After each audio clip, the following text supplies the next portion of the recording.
He experimented with air cushion watercraft as well, and assisted in the development of these hydro skimmers that were used by the Army in Vietnam. The Bell AHG, affectionately known as the Huey Cobra, is also on the list of Dave Howe test flights.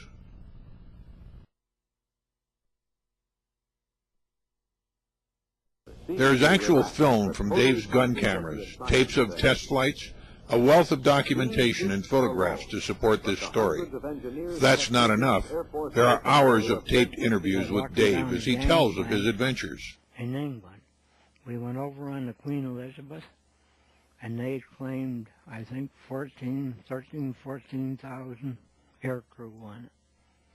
Now this, well, okay. Well, this captain of this Queen Elizabeth talked to us on the radio or on the intercom every night. And in the daytime, there was a Consolidated Catalina. Now, that was a flying boat, escorted us for 2 days. Now, they might have replaced each other. They couldn't, I don't think they had that range, but and then in the middle of the ocean, no escort for 24 hours.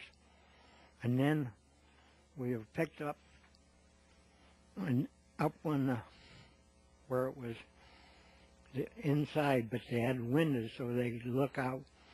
They had Joda, 2 or 3 sergeant pilots, as lookouts to look out for German aircraft or friendly aircraft. Would you believe it? When that Catalina showed up, one of those spotters identified it as a Junkers 88, which was a German twin-engine bomber. And that Queen Elizabeth swapped ends about 3 times and veered, and finally somebody said it's a Catalina, so calm down. No.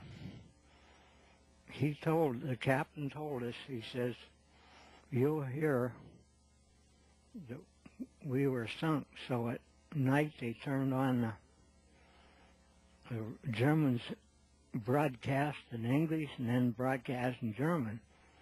And sure enough, they sunk us. But he says they sink us every trip. And I think he told us it took 5 days to go over. And I think he said they made 3 round trips a month. And fly at altitude, I found out if you go over a field and you're 28,000 feet and they take off from the field down there, it'll take them an hour to get up to where you are because you're cruising and they have to climb, lose speed climbing. Well, anyway, the colonel says we got to install cameras in all squadrons. Now he says we're going to give it to somebody that flies during missions, and everybody looked at me and he points at me. So make it short, this was put back in the fuselage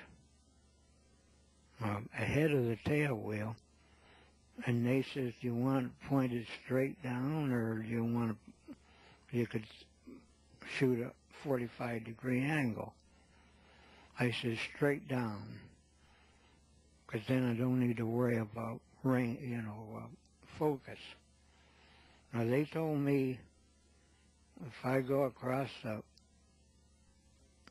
target at 8,000 feet, I can take pictures 8 frames a second, or 6 frames a second, I forget which.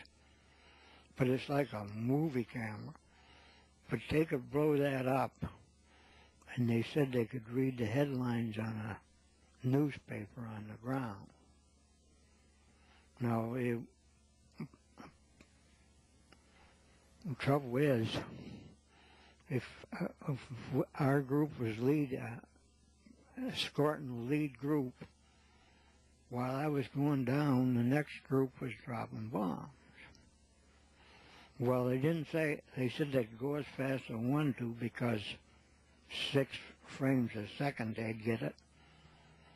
And I think I went across usually about 450, 470 mile an hour, 8,000 feet.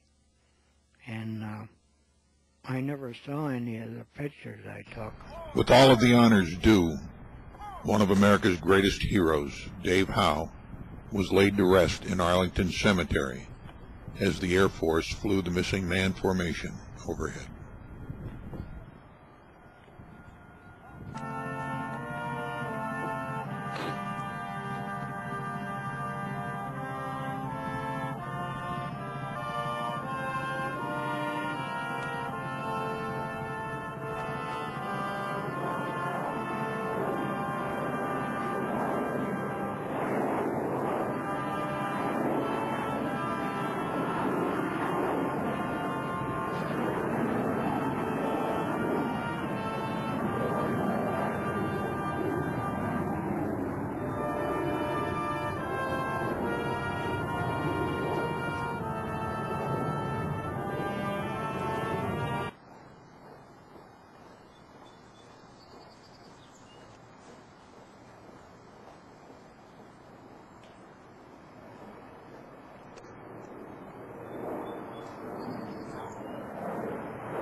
A fitting end to this story is the flyover of a lone P-51 Mustang in tribute to one of America's greatest pilots.